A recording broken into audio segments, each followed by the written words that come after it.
শ্মশানে জ্বলছে দেহ, ধোঁয়া বেরোচ্ছে, অর্ধপোড়া অবস্থায় পড়ে আছে, দেহের কিছু অংশ এখনো পড়েনি।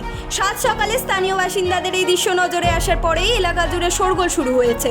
কে বা কারা এই কাণ্ড ঘটিয়েছে তাও জানতে পারেনি তারা, পুলিশও আসেনি। এইভাবে লুকিয়ে গোপনে একটি দেহ পুড়িয়ে চলে গেল, তাও আবার অর্ধপোড়া অবস্থায়। বিষয়টি নিয়ে রহস্যের দানা বেঁধেছে এলাকায়। তাদের সন্দেহ, কেউ বা কারা এইভাবে মৃতদেহ পুড়িয়ে তাড়াতাড়ি আলো ফোটার আগেই এলাকা থেকে চম্পট দিয়েছে, খুন করে প্রমাণ লোপাট করে দেওয়ার জন্য এই ঘটনা ঘটিয়েছে। রাতের অন্ধকারেই এলাকা ছেড়ে পালিয়ে যায়। অবিলম্বে বিষয়টি নিয়ে তদন্ত শুরু করুক পুলিশ, প্রয়োজনে ফরেনসিক তদন্ত করা হোক, এমনই দাবি তুলছেন এলাকার বাসিন্দারা। ঘটনা আরামবাগের দৌলতপুর এলাকার। এখনকার রেল লাইন সংলগ্ন দ্বারকেশ্বর নদের তীরে একটি শ্মশানে এই কাণ্ড ঘটিয়ে কেউ বা কারা চলে গেছে। অবিলম্বে পুলিশ বিষয়টি নিয়ে পদক্ষেপ গ্রহণ করুক। 24 আওয়ার্স আরামবাগের রিপোর্ট।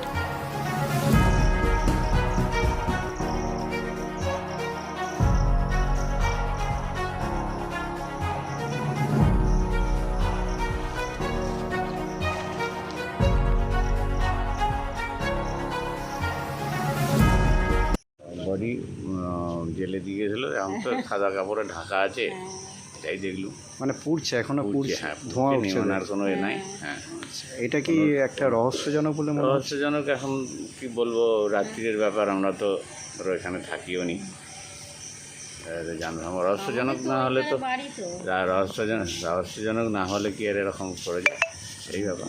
স্থানীয় কারণ নয়, এটাই ব্যাপার। স্থানীয় নয়, স্থানীয় নয়, হ্যাঁ, মানে দূরের হবে, হয় দূরের হবে।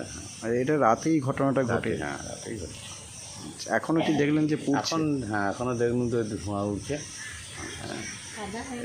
আর এই জায়গাটার নাম কি? এটা দৌলতপুর শ্মশানকালী মন্দিরের যে সামনে। আপনার নাম কি? আমার নাম মানিক বাজ। আপনি এখানকারই? আমি এখানের বাসিন্দা। মানে সম্পূর্ণ নিভিয়ে না চলে যাওয়ার জন্য কি মনে হচ্ছে আপনার? মনে হয় যে সকালবেলা খবর পেলাম, ভোরবেলা দেখছি কি বলছে নাকি আধপুরা করে রেখে দিয়ে চলে গেছে। সকালবেলা কাউকে দেখতে পাওয়া যায়নি, এবার রাতের মধ্যে এ করে দিয়ে চলে গেছে, সব শুনতে পাচ্ছি। যে এসে দেখলাম কাউকে দেখতে পাইনি, সহ জ্বলছে। এটা কি একটা রহস্যজনক মনে হচ্ছে। আচ্ছা, এই জায়গাটার নাম কি? এটার জায়গাটার নাম দৌলতপুর।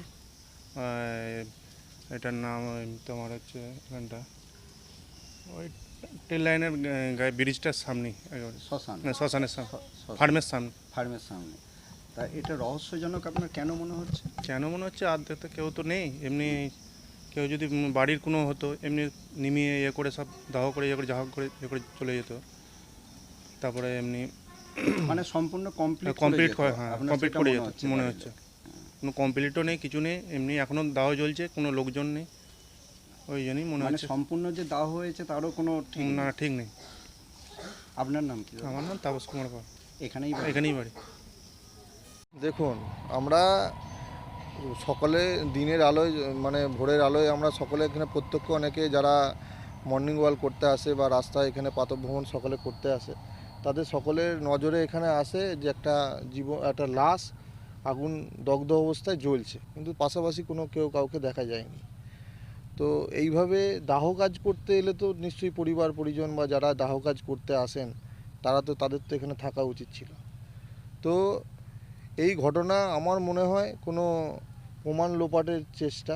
রাতের দিকে এখানে কোনো দগ্ধ অবস্থায় এইভাবে পুড়িয়ে দিয়ে প্রমাণ লোপাট করার চেষ্টা ছিল। কারণ যদি এটা দাহ করারই কাজ হতো তাহলে পরিবার পরিজন থাকতো। এখানে শ্মশান আছে, অনেক দাহ কাজ হয়, কিন্তু যদি দাহ করার কাজ হতো তাহলে তো পরিবার পরিজনরা উপস্থিত থাকতেন, যারই দাহ হোক। তো এটা আমার মনে হয় এটা কোনো প্রমাণ লোপাটের চেষ্টা, কোনো খুন হতে পারে।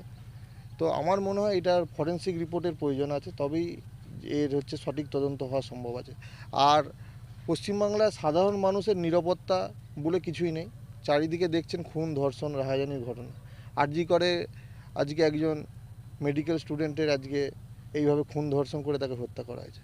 তো সাধারণ মানুষের এখানে নিরাপত্তা বলে কিছু নেই। প্রশাসনিক মানে মানুষ নিরাপত্তাহীনতায় ভুগছে। তো এই ধরনের ঘটনাগুলো তারই প্রমাণ। আজকে এইভাবে রাতের অন্ধকারে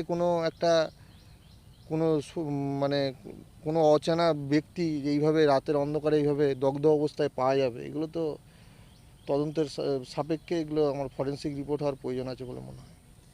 মানে খুন করে প্রমাণ লোপাটের জন্য এই হ্যাঁ, তো জিনিসটা এইটা ছাড়া এটা তো স্বাভাবিক ঘটনাই লাগছে না? সাধারণ মানুষের মনে তো এটাই প্রশ্ন যে আজকে যদি দাহ করার কাজ হতো, কোনো পরিবার পরিজন সাথে থাকতো, এইভাবে একটা দগ্ধ অবস্থায় একটা শরীরকে ফেলে, একটা দেহকে ফেলে রেখে যেত না কেউ।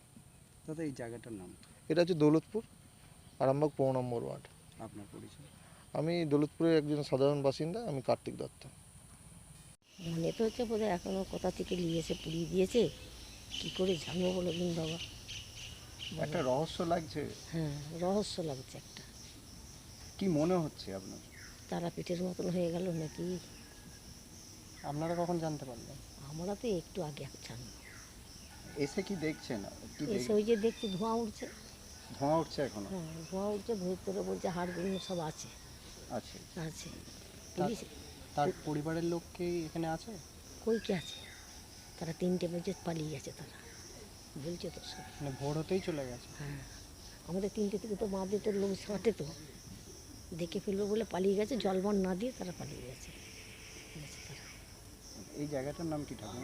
এটা হচ্ছে ফার্মের ঘাট, এটা আচ্ছা, ফার্মের আরামবাগ। আরামবাগ। আপনার